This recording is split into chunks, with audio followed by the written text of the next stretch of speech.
intended for mature audiences may contain language and content not suitable for younger listeners. And most of that content's coming out of Justin's mouth. The whole Kendrick Lamar and Drake beef, while that's all been going on, nobody noticed that Harvey Weinstein's case got overturned. Well, hold on. During that time. Let's back it up a little.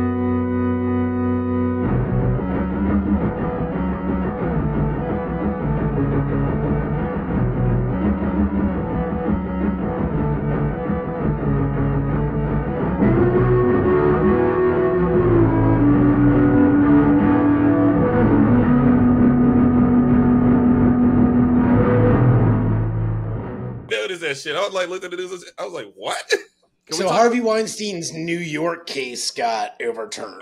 But now he's back in court for something else in New York. Well, but he's also still in jail in California, or for his sentence from California as well. Yeah, I think probably if he was not still serving the term from California, New York probably would have looked at it a little bit more. But they basically said with how famous he is and how many people came out, like there's no possible way that he could have gotten a fair trial. Right.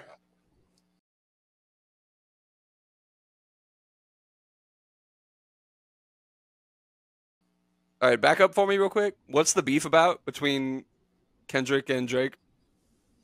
Oh, motherfucker, say that for a later section today. I don't think we have a third section. We don't have a third topic, so you might as well just talk about it. Oh, I thought that was the third topic, so that's why I say we save it for a later section. But what Justin was talking about, let's just talk about it. You already brought it up.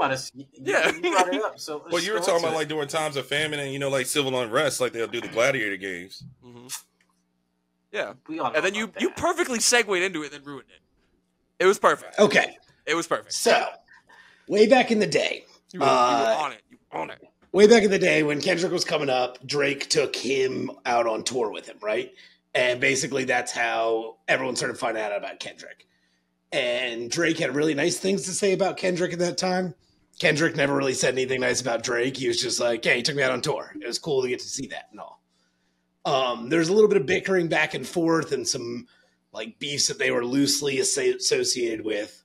And then J. Cole comes out on a song and says, it's just the big three. Drake, K-Dot, and me. Basically saying they're the top three rappers in the game at that point. Oh, I remember that.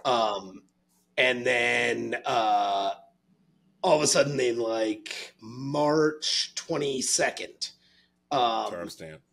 Like that comes out by Future Metro Boomin, and Kendrick Lamar basically says there is no big three. It's just me. Like I'm the only fucking top rapper in the game. And now it's been back and forth. J. Cole was smart and came out and like made a diss track and then apologized at his festival the next weekend and was like, oh, I'm really sorry, man. Like I wasn't really trying to have beef. Like you guys are my boys. I'm going to be over here. And now it's just Drake and Kendrick Lamar going back and forth. And they've been dropping crazy fucking songs about each other. And then this morning, Drake's house got shot up and one of his bodyguards in the hospital and his store got vandalized. Yeah, we'll go into that later, but more about the. Yeah. That's how the best music comes around, though. Yeah, true. But I mean, like, dudes dissing each other and shit. Where, like, everybody was like, well, why did Cole stop? We'll go into that later, but you're right about that. I mean, like CNN covered it. Yeah. That's so. Oh, it's everywhere. Apparently, there's nothing else to talk about in the world. I mean, I don't know if you guys saw the video. So, like, Kendrick basically came out and, like, Drake does some shady shit. Like, hanging out with these young girls and shit. And I'm not going to accuse that Drake is a pedophile, but I think Drake's that dude that is, like, way too excited about people turning 18. Yeah, he's like he's just fucking sitting there, and then the day they turn 18, Drake's like, "It's legal now, bro," and you're like, "You're a fucking douche." Didn't he do that podcast show with that weird, awkward chick? What's her name? Bobby something. You know what I'm talking about? No. When they were like laying in the bed, it was super fucking cringe. Like, yeah. I can't remember her name, but it wasn't. Yeah, it wasn't, she got famous out of nowhere. She's so annoying, dude. Was it? What's her name? Millie Bobby Brown. Millie Bobby Brown. He's texting her at like 14 years old. She's an actor. Drake was texting her when she was like fucking 14. Isn't that that's the girl from Stranger Things, right? Isn't that 11? Yeah. No, it's not her. It's some random girl.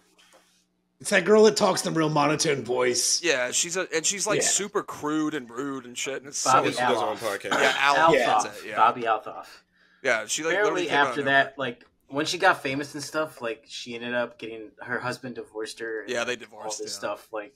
But is that all real? Because the whole thing, like with her, is that it's all fucking like everything with her is fake. And I remember reading something where it was like, is it like it's all a character that she's playing? And it was like, we don't know if she's actually getting divorced or any of that shit. Like, it's funny. I mean, like, yo, people can look up your records if you get divorced. Like, paperwork is wild. But I don't think that's like her real name and shit. Like I think all of it is. No, it's the entire thing is all fake. Found out about that like real fast. They'd have jumped all over that. Yeah. Well, I saw a TikTok today about Soulja Boy talking about how Drake stole one of his lines and shit. And he was like, "Oh, that dude." He's like, "Oh, that dude from Degrassi or whatever." He's like, "That motherfucker stole my shit." It was so funny. Soulja Boy beef with everybody. It's so funny, dude. It was hilarious. So I mean, if you want to go real far back on all this shit, it was hilarious. It really starts with fucking like Birdman and fucking Pharrell back in the day, and it's like Birdman didn't pay Pharrell for a beat on it, and then Pusha T came out and fucking went after Birdman on it, and then Lil Wayne went after Pusha T, and then Drake goes after Pusha T for it, and then like Pusha T is signed to brings up The Weeknd, and then The Weeknd, like Drake wants Weeknd to sign with him, and he doesn't. He won't sign to his label. So dramatic. But then Weeknd fucking like basically Drake steals half of Weeknd's album, and so like this thing goes like way back in the fake like family lines of this shit for it. It's layers. The only thing I can say about Drake is you're Canadian. Be Canadian. Well, I mean, I don't know if you guys saw. Did you see the video of Drake's ghostwriters? Oh God! Oh, you talking about with the one they're sitting in the? Are they dressed up as ghosts, or are you talking about the other one where it has the? Oh yeah, this one. This was great. We got to definitely write a song about how we do not diddle kids. Do not diddle kids. It's no good diddling kids. There is no quicker way for people to think that you are diddling kids than by writing a song about it. You got to write a song that says, "Ooh, I wouldn't do it with anybody younger than my daughter. No little kids. Got to be big, older than my wife, younger than my daughter, something like that." Oh my God! They also a lot of people use that same Sunny clip for the P Diddy shit. Yeah. It's so funny. But Drake straight up does use ghostwriters and use all this other shit, and like just straight up does not write his own songs. I feel like a lot of those guys do that shit though. Maybe not coming up because you have to be your own, person and shit. But like once you're famous, like they don't really give a shit what you produce at that point. People listen to it. One of those things where you're not supposed to do that. I feel like rap's lost all of its touch though, dude. There's so much. It depends on if you're like if you're talking was a ghostwriter, like Jay-Z wrote all this stuff. Nas writes all this stuff. Biggie wrote all this stuff. Yeah, this is like the old Kendrick. I mean, Kendrick wrote shit for. I mean, he wrote like half that fucking Compton album for Dre. Wrote half of his verses for it. Jay-Z wrote what was it? Chronic 2001. Like once you're that big of an artist, like you're not supposed to do it. But the big thing is known for that. Like that's why they're called ghostwriters. Dre got away with it. The bigger thing about it is like if you're gonna come out and say you're the best in the rap game and you're the top lyricist and all this shit, like if you're gonna come out and brag about how good you are, then you can't fucking have other people writing your shit because you're not the man at that point. Like that's just some other dude who's fucking writing that shit. These guys just go back to like old school freestyling, like live freestyle. I would dig that. I mean, that's what kind of alluded to that. Yeah, even like Cole was like, "Yo, we should do that." That'll show your actual talent. But Drake, Drake can't freestyle like that. He's like, I know he can. There's only one person that will come in there. That guy. One person would smoke all of them, and his name never gets mentioned in any Oh, just records. Unless you're anything like that. MGK and you want to call out the greatest Or one of all if you're, time, like, come on, bro. Who's the guy that's dating Mariah Carey? What's his name? Nick Cannon. Nick Cannon. Oh God. Look what happened to those two boys. I mean, They got rocked. not to, I will say, and as lyricist, Eminem is like, top 5 all day, every day. But Eminem also even came out and admitted that he didn't believe that Kendrick was actually writing his own shit and invited him to Detroit just to put him in the studio, kick everyone else out, and be like, write a song fucking right now in front of me. And he was like, he's the future. Like, Kendrick Lamar is the future for it. Yeah, I can see that for sure. I mean, I like Kendrick stuff. Kendrick's great, yeah. But when it comes to freestyle, nah. Oh, yeah. I mean, like, anybody challenging him is getting done for. It's getting slaughtered. That's what nobody at the same does. time, nobody's really challenged him. So But we'll never know because people are like, yeah, that guy Nobody's is untouchable. Yeah, nobody touched that man. He's untouchable in the rap game. Yeah, nobody touched that man. Anybody that's ever tried to say a word against him, he buries them so fucking fast. Except for Cage Kennels. It's amazing. It's amazing how he does it too. Like on the wildest beats. And he makes them too on the wildest beats. Yeah, like he makes his beats also, which is incredible. That's real good. That's legit.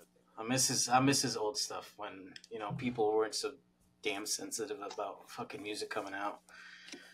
Eminem was better when he was hungry. Yeah, true.